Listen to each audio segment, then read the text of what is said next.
Blind Lounge In a dark Productions. void, a light bulb explodes with the Blind Lounge logo appearing in the center and then disappearing.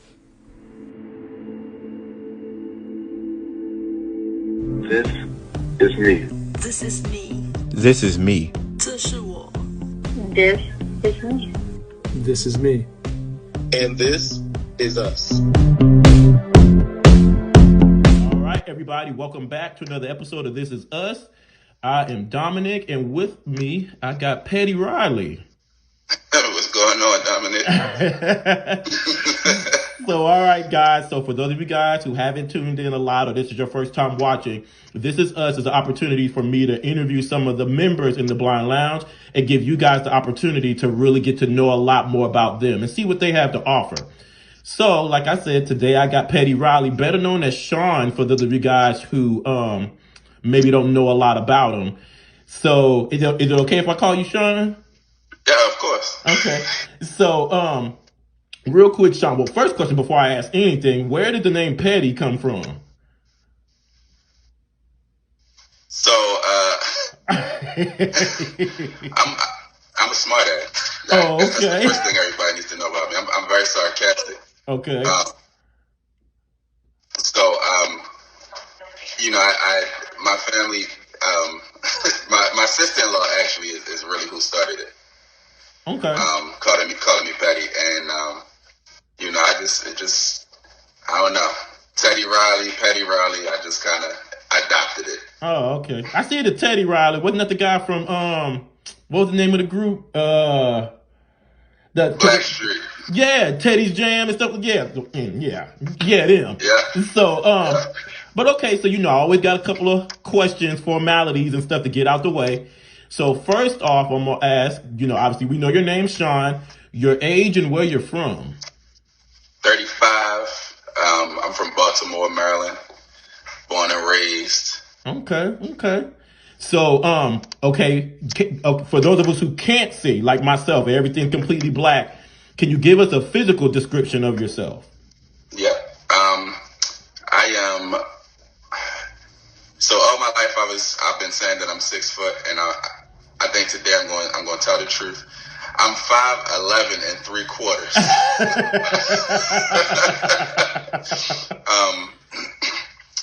I am light skinned. I have shoulder length locks. Well, they're actually a little bit longer than my shoulder now. They are. I got them right now in just one French braid.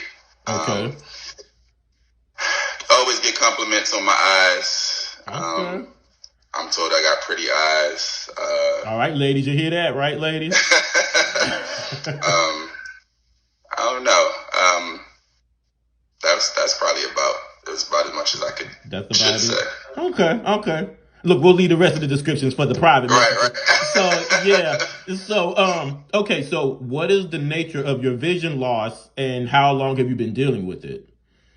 So I've been blind since I was 2. I had cancer when I was a baby called retinoblastoma. Some of you may be familiar with it, but it's pretty much when you have tumors that are in your retina, Okay. and they distort your vision, or completely take it away. Mm-hmm.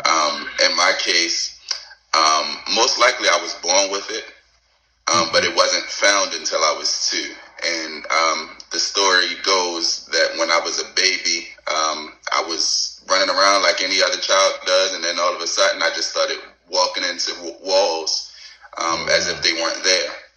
And that's what prompted my mom. My mom was 14 when she had me, so at this time she's 16, trying to figure out, what's going on with her baby. And, she was told that I had cancer and had to go through chemo and all of that good stuff. You can imagine as a 16-year-old still trying to figure out her own life, Right. Having to learn how to deal with that with her baby. That was tough. So, so I've been, I guess, better than 30 years now that I've been dealing with it. I've adjusted well. That's that part of it. Okay.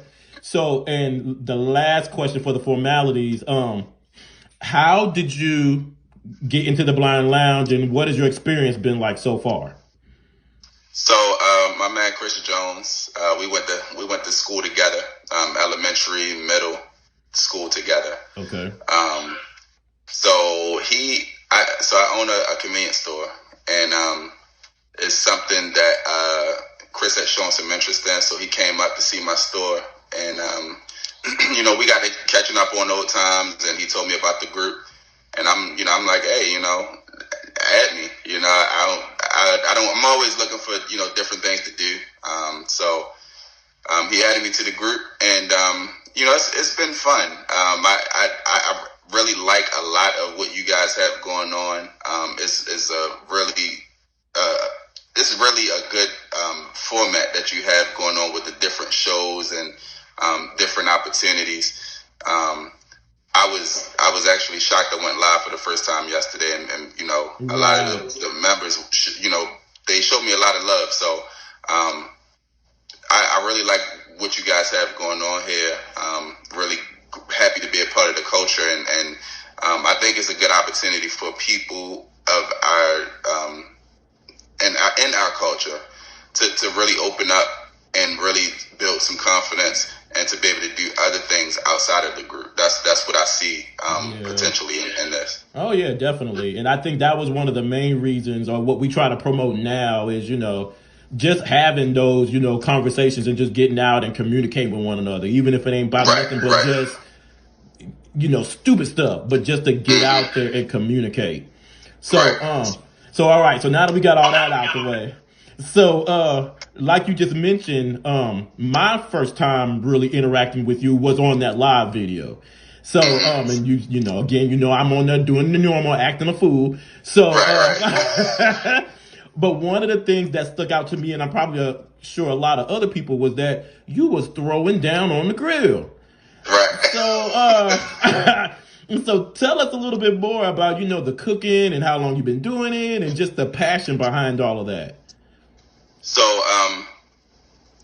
we when I was in elementary school, one of the things that I loved about growing up was they have a school here called Maryland School for the Blind. Okay. And I don't know if it was intentional that my mother and grandmother didn't elect to have me go to that school, but it's one of the things that I'm grateful for, because the one thing that I notice about a lot of people in our situations, however they go blind, and even in other, even with other challenges or disabilities, I like to call them challenges. The world recognizes them as disabilities. Right. People, their upbringing, their families pacify them a lot. Right. And so for me, when I think about growing up, it was like I was never really pacified. I mean, there were things obviously that I needed help with that my family did for me, but for the most part, it was figure it out. And I think that prepared me so much more for the real world. Yeah. Because when you get older, and when your family's not available or able to do those things for you that they were doing when you were growing up, you're like you're a sinking ship. Yeah. Because you don't know what to do. Somebody's been doing it for you your whole life. So for me, when I was in elementary school, we had this it was I guess you call it like a resource. It was called Group, and she was my resource teacher. She would take one day out of the week and show us how to do like independent living things, which would be cooking, which would be, how to fold clothes, how to, label your clothes so that you would recognize like the different colors that you would wear, right. How to clean certain things, independent living skills that you were going to need as you got older. And so I learned how to cook there. We started with the microwave, toaster oven, skillet kind of things that was easily accessible in school. Never really the stove until I got home, and I told my mother, I said, hey, they teaching me how to cook in school. Then she taught me how to, do hot dogs and oodles and noodles on top of the stove. Right. And then as I got older, it kind of graduated into learning how to do breakfast foods on top of the stove. And then as time changed, so had technology. I remember when the Foreman Grill first came out. Changed my life. Yes, it did. Foreman Grill, man. I loved the Foreman Grill. it so easy to throw a burger on the foreman grill. It cooks on both sides, so we don't have to worry about flipping it. Right. And then I learned how to cook on the regular grill just because I love grilled food. And so, you know, I mentioned yesterday on the live, I talked about, you know, building your confidence. Obviously, it's a scary thing because we can't see how high those flames are and what's going on underneath that flame. And we do a lot of things by feel. You don't want to put your hand in the fire. You know what I mean? Right. You might. You're it's gonna come back a different shade of black. I'm sure. Yeah. But yeah, it's cooking is honestly it's therapeutic for me. I like to experiment a lot. I tried a lot of different things, and so it started when I was a kid, and it just kind of grew as I got older, and then you know I have 2 little ones now, so you know I have to cook. Okay. And it's funny, I actually want to chime in real quick. I know when you were talking about, like, you know, your mother and then the resource lady. I know when I lost my vision later on in life, so I was like 28, I think. Oh, wow. So, yeah, so for myself, you know, and I think a lot of people looked at what my mom did for me and was like, oh, she was so mean, you know, why should you do? But my mom was literally like one of those that was like, you know, you got to get out there and do it. And it never dawned on me one day, because I'm actually the recipient of a kidney and pancreas transplant. And one day, you know, she was, you know, doing the pills and stuff like that. And she stopped midway in the, like, doing the pills and was like, you know what I'm so scared about for you, Dominic? She's scared that, she's like, I'm scared that once I'm gone, you're not going to know what to do. And it's just going to be you out here in this world. And when I tell you that was the biggest, like, culture shock to me of like, wow, if she's gone, I can't even take care of myself. Like, I don't know, like you said, the little stuff like how to cook or wash clothes or, you know, being blind. So I think that's what really motivated me to say, okay, you know what? Let me learn how to do this stuff, because again, you know, ain't none of us promised tomorrow. So, you know, hey, you gotta get out there and do it. But you know, it's so much bigger than that. Like, we obviously we're looking at it from our perspective of being blind and everything like that. Right. But one of the things that I talked about on the live yesterday was my son. So often we hear women say, "Oh, he don't know how to wash clothes, and he don't know how to cook, and he don't know how to this." And my best friend never learned how to cook. He's 37 years old, never learned how to cook. The best he can do is throw something in the oven, or hot dogs and noodles. That's it. And he lives off of like chicken patties, anything that you can throw in the oven. He can do that. Oh wow! So to me, regardless of whether you're sighted or not, it's the reason why the reason why I brought my son up is because I was talking about on the live yesterday that I often have him in the kitchen with me.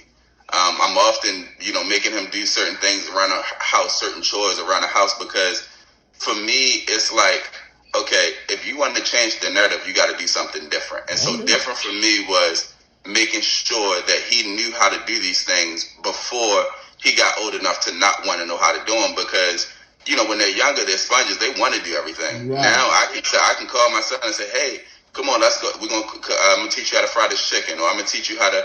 Now I can just delegate responsibility. I don't feel like cooking. All right, here, they go to the ground turkey, pat out them burgers, throw some fries in the air fryer, and that's our dinner. I don't have to cook. He can cook for us. Right. And I think those are important life skills that, you know, he's gotten early, so that when he grows up, he won't be one of those people that women get to talk about and say that he don't know how to do this, he don't know how to do that. Because even women get tired of cooking sometimes. You know what I mean? We, as men, or whoever your significant other is, you know, sometimes they want to break and deserve a break as well. And so for me, it's like, yeah, I can give, you know, whomever I marry 3 or 4 days off a week if that's what she needs. If she don't feel like cooking this day, she had a tough day at work, or hell, she just want to have a lazy day.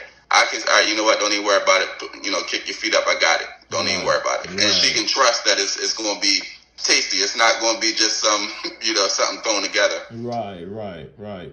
Yeah. And if you don't mind me asking, are you a single father? I am single father. Yeah. So and I think you I was a Rolling Stone. I had 2 children by 2 different women. Okay. Yeah, I have joint custody of my son, and I have full custody of my daughter. Okay. But so, even in saying that, like what you just said about teaching your son, that's important because I mean, look at now the role that you play. So essentially, you're teaching him how, hey, you may be in a situation where you may not, like you were saying about having a girlfriend, absolutely. but you may be in a situation where it is just you. So yep. again, And my best friend is that he's got 5 kids. Yeah. And he's now single.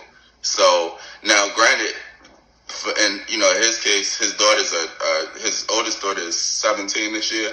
Okay. So and his next daughter, she just turned 15. So they know how to cook because they learned. But I mean, if not for them, Lord knows where he would be. And that was one of the things I didn't want that for my son. Yeah.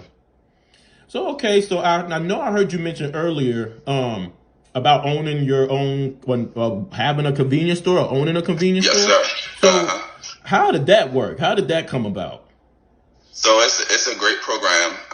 Everybody in our culture needs to know about this. It is called, if you look it up, it's called Randolph Shepherd. That's what it's known as universally. Okay. It's in every state. And pretty much what happens is every federal building and some state buildings have what they call them blind stands. We call them concession stands. But what it is that it could be a coffee shop, it could be a gift shop, it could be a cafeteria, it could be what I have is like a convenience store. And so what it is I sell snacks, drinks, and drugs. Okay. I'm in the Social Security building. And so if you know anything about people who have desk jobs, they love to eat. Right. So, they get their little 15-minute breaks. They run in, they grab their chips, their sodas, or tasty cakes, or whatever. Right. I've recently just started selling sandwiches, prepackaged sandwiches. I found a local sandwich shop. They do really good sandwiches, and that's been a hit for me. Okay. But yeah, I've been in business for 6 years now. Okay. It was 6 years and on March 1st. I started out with a cafeteria. That was a bit much because I had to learn how to depend on my employees, and because I was just learning how to run a business, it was a lot to kind of figure out on the fly. So after having the cafeteria for 6 months, I gave that up, and I went to it was a really, really small convenience store. It was really, really boring because I wasn't making any money. Okay. And it wasn't a lot of traffic. And then this opportunity, the store that I have now, came about because the person who owned it, she died. And so when she passed, the contract came up on that store. I bid on it, and I was awarded it. So now I'm happy. I've been able to secure myself financially with it. And the reason why I said that everybody should know about it, because it's already competitive out here in the work world as it is, considering the day and time that we're in. Right. But when you factor in us being blind, that throws a whole nother different monkey wrench into the game. And although they have certain things, incentives that they have for employers to hire us, there's not a lot of people that really want to take a chance on us. Yep. So with this program, whatever state that you're in, if you go out and whatever rehabilitation service you have, they should know about it. Again, it's called Randolph Shepherd. And just, check it out. It's a lot of support. You don't have to have startup money. It's good to have startup money, but you don't have to have it. And I'm pretty sure it's different by each state. But I didn't have anything. The reason why I say it's good to have is because you can kind of put your own imprint on your business when, the way that you want to do it. But they give you all the support that you need in order for you to be able to start up and to be able to get it going. And if that, that's just good for anybody who, you don't have, and most importantly, there is no salary cap, so it cannot bother your Social Security whatsoever. What? Okay. Yes. So you can keep getting your Social Security, and you can make some money. You can make a lot of money if you get lucky in front of a good location. But it gives you something to do. It gives you an opportunity to be interactive out, out and about with people, and it gives you a sense of independence. Right. So aside from, like you said, the startup money, are there any other like qualifying things that you have to come to the table with? Obviously, it's different for each state. I'm in Maryland, so when I came, it was, we had to. They checked my credit. They asked me. I had an eviction on my credit from co-signing for somebody. They asked me about it. They didn't hold it against me. I told them what happened. The rules are changing here in Maryland a little bit. They're trying to do psych exams and all of those kinds of things. I don't really know what that's about and why that even matters. But every state is going to be different as far as what the qualifications are. But the qualifications are very minimal. If you go in there and you talk like you have some sense, that you really just want to, and really, none of us really knew starting out how to run a business. Right. To be honest with you, I'm pretty sure it's universal with every state. Their training is not going to teach you how to run a business. Okay. They're going to try to teach you cookie cutter things, but the real training is going to come when you sign your paper, your contract, and you get out there and you start failing. Yeah. Some people come in and they do a good job of it. They're just good at money managing. They're good at, people skills. They're good at, I was good with people skills. I was bad because I cared too much about other people's feelings. And when you're running a business, because at the end of the day, you're the only person that gets hurt if things don't go well. Right. I had to learn how to toughen up. And so, just a quick story. I had, again, you live and you learn. I had 2 employees. Okay. I had gone on vacation one time, and I left them the keys and left them everything. Hey, I need y'all to go make a deposit for me on Friday when y'all close. They said, okay, sure, no problem. So I'm in Virginia, and they made the deposit for me and everything. Obviously, they have my account information and deposit slip and everything. Why do I feel like this is going to turn out bad? It's crazy because it was like not until 2 months later I get a call from the bank saying, hey, we got these 2 checks that's trying to be cashed against your account. Do you know anything about them? And I'm like, well, can you give me the names that's on the checks? They gave me the names. It was my 2 employees. And I was like, well, yeah, I know who they are. How much are the checks for? And they gave me the amounts, the dates, and everything. And my instant reaction was, okay, so I gave them a check, and they pretty much tried to re-cash the same check that I had given them, because the check was, I went on vacation in May. This didn't happen until July. Oh, wow. So, unbeknownst to me, long story short, what happened was, I instantly fired them. I called, as soon as I got off the phone with the bank, I fired them instantly. Right. Because in my mind, when I say I cared too much about people, God, he would come in, I know I don't get paid till Friday, but can you give me a couple of dollars? My son needs some diapers, or I need some food in the house. Well, I'm going to look out for you because you hold me down. You know what I mean? Right. And I never took it out your check. Right. So I had I fired them, and we're still investigating. They had called me, can we come up there so we can talk to you? I'm nervous now because these are hood dudes. So I'm like, all right.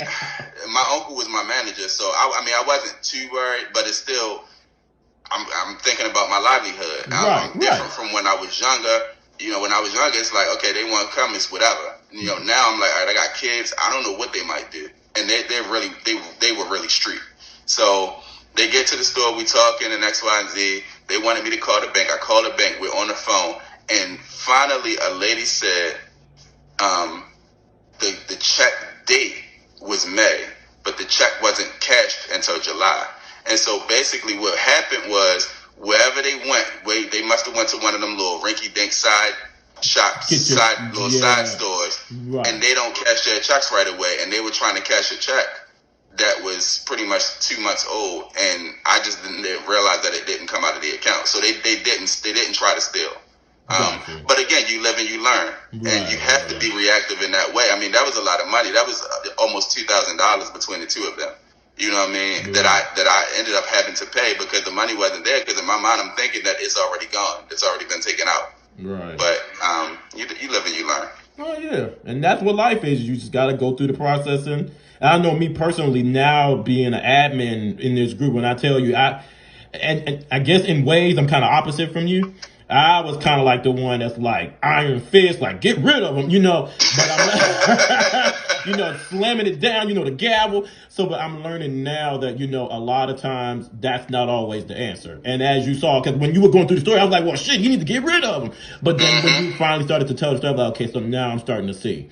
And so I'm recognizing, especially now in a leadership position, of like, okay, Dominic, sometimes you got to be a little bit more understanding or a little bit more, don't be so quick to just, slap, the most harshest punishment on people without really looking into the situation and seeing what it's all about. So, yeah. It's all about people skills. People skills carry you a long way, and that's regardless of whatever it is that you do.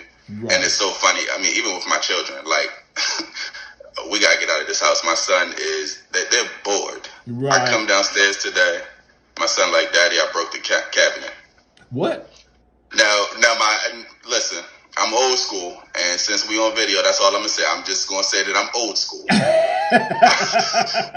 So that my initial reaction was like, "What do you mean you broke the?" But I said, "Okay." I said, "How'd you break the cabinet?" I sat on it. I just walked away. He opens the cabinet door and sits on it as if it's a chair. Why? And then I calmed myself. I said, you know what? That's just a kid being a kid, man. Right, you know what I mean? Just a kid being a kid. There's going to be some repercussion behind it. I don't know how I want to handle it yet, but there's going to be some repercussion because you can't just allow it you can't just let it go. But people skills, and I'm gonna tell you, a year ago, I'm gonna just say that I'm old school, so I would have reacted differently. But today it's like, right. I'm not gonna let him know that I'll just get it fixed. Mm-hmm. But in my mind, that's what I'm thinking. It's it's just a cabinet door. I can get it replaced. So it's funny that you actually touched on this a little bit. How is COVID-19 affecting you and your family? So I'm over it. I'm gonna say this. I'm really truly blessed. I just refinanced both. I own two houses, so I just refinanced both my houses right before all of this happened. And it's so funny because I've been trying to refinance these houses since October. Okay. And one of the things that I pray about every night is that God makes sure that I'm in a position that I'm prepared for any obstacles that I may not know that are coming. Okay. So I've been trying to refinance these houses since October, and it's amazing to me that I did not close on a refinance until March. Oh, wow. The beginning of March, wow. I closed on both houses a week apart. And look what happened after you closed. And then look what happens. So I was able to keep a little bit of change from the refinance, unbeknownst to myself that I was going to need it to be able to hold me over until who knows when I'll be able to reopen my store. I closed my store on the 18th of March. Okay. So I don't have any income coming in outside of the Social Security income. Which is why it's so big about this program that you can still get your Social Security, because when you rewind back, if you go through anything that you do, your job, whatever, if you're making too much, they're going to take your Social Security. Right. But because of the program and the way that it's structured, they can't touch your Social Security. So, but if I was working a regular job or whatever, they would have taken my Social Security, and we know they'll take it in 1 month. But it's probably going to take them 4 or 5 months before you get it back. There you go. I would have been up. I mean, it would have been terrible. And the house that I'm in now, I just bought this last May. It's not even a year old to me yet. So I'm truly blessed because everything worked out the way that it worked out, so that I have enough to be able to hold me over, honestly, for a few months. But it's, as far as the children, we all have cabin fever, and I don't even really get out much, but just the fact that I know I have to stay in the house because I'm terrified when I go out anywhere. Like, I'm the type of blind person, like when I'm in the store, I want to touch everything. You know, what's around? You know, I just need to feel. You know, I need to know what that. And I'm in Walmart 2 weeks ago with my sister, and I'm just like, oh no, I don't want to touch nothing. I'm good. Look, you take these gloves. I'm gonna put onto your shoulder, and I'm gonna just trust your judgment. And we got into a point where she's like, I need to know if these are the right place that you want, and I'm like, damn. All right, give me the gloves, man. But I don't know. I want to get back to normal. I want to get back to where I can, I'm talking about I'm spraying my groceries down with Lysol when they come in the door, and that, like, it's tough. It's tough. Anything that I can take out of its original packaging, I'm taking it out because, I had an uncle that was in the hospital with it. He was in the hospital for 2 weeks with it. Oh wow. So, I don't want no parts of it. You know what I mean? I don't want no parts of it. So it's affecting us in a way of just extra precautionary, just cabin fever. But most importantly, man, I miss my customers. I'm ready to get back to work though. Yeah. Well, man, please continue to be safe. Watch out for them kids, man. Just y'all, look, like I keep telling everybody, wash them hands, all that, cover that mouth, man. So, yeah. So, we come to the part of the show where if you got any questions for me, I'm free to answer. So how I would say, how long, well, what, were you a part of starting a group? I believe I saw that you were part of starting a group, right? So, yes and no. I met Chris over in, every time I turn around,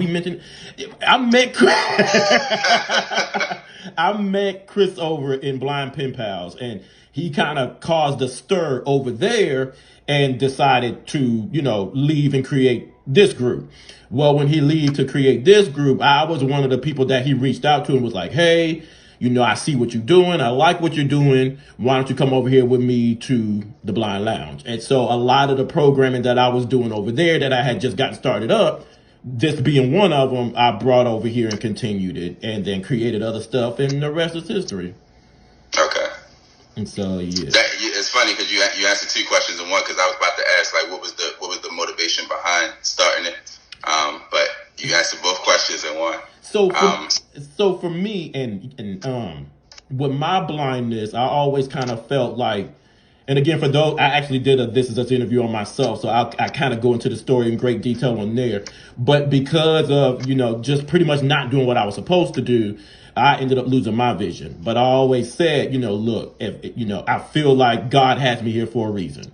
And so even if that's to say, hey, people, don't make the same mistakes I did, then I feel like my life is not in vain. So I'm always constantly trying to look for ways to, help somebody or, bring awareness to stuff or just bring people together.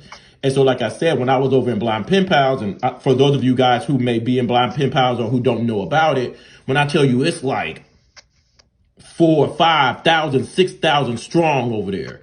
But it was so funny to me because you was always constantly seeing the same people over and over and over commenting and posting. So in my mind, I'm like, why is it that I only see 50 people, but it's in the thousands of people who's in this group?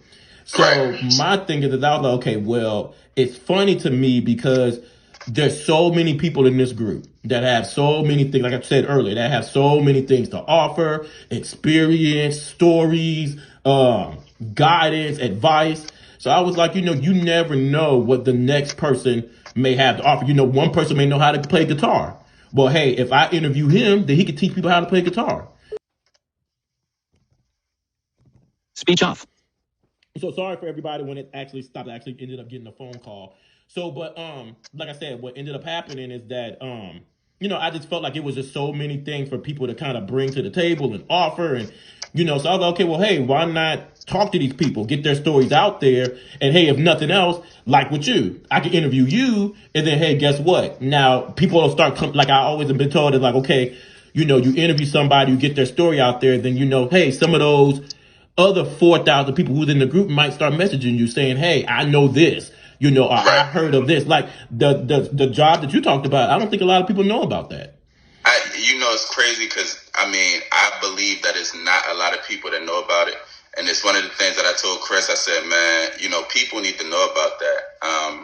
Because, there's people out here hurting. Social Security is really not enough to live off of. Yeah. If you don't have, some type of supplemental housing, Section 8 or something like that. So, and even if you do, unless your rent is nothing, which, realistically, we know how they're not giving us anything for free. Right. So, odds are if you get in the typical, $1,200 or whatever a month from Social Security, your rent is probably going to be somewhere close to half of that.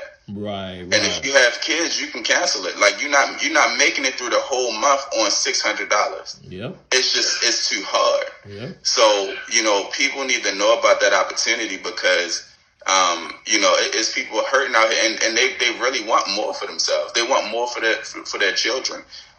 It's one of the things we talked about yesterday. It's hard to ask for help. Yeah. You know what I mean? It's so, when you can put yourself in a position where you don't have to ask for help, at least financially anyway, because you're trying to make, and people are willing to do more for you when you're trying to do for yourself. Right. I find that to be true. Right. So, yeah, I like that. I like the idea of, just sharing information, getting those kinds of things out, because, people need to know about different opportunities that are available to them. Oh, yeah. Yeah, definitely. Well, Sean. And what I may do, when I finally get back, I may just do a live from my store one day, just so, the group can actually see, what's going on and how that whole process works. I think that's a good idea. That's not a bad idea. Well, I just need to see you do these ribs. That's what I need to see, the live on the ribs. Can I please get a live on the ribs? The next time I do some ribs. Okay, I appreciate that because brother get hungry sometimes. I get hungry sometimes. So, everybody, this is Sean, aka Petty Riley. So don't hesitate to reach out to him. As you see, he's got a lot of information to give and a story to tell. So don't hesitate. And hey, is it okay if they get in your private message, Mr. Slide in the DMs, man. I'm open, man. All right. So yeah, y'all. Most of the time I'm up early and go to bed late, so I'm always available. Yeah, so don't hesitate to reach out to him, you guys. So, but other than that, this is another episode of This Is Us. So you guys take care. Y'all take it easy. Speech on. Take picture. Take picture. Take picture. Take picture. Here we go. Stop recording. Zoom. Stop.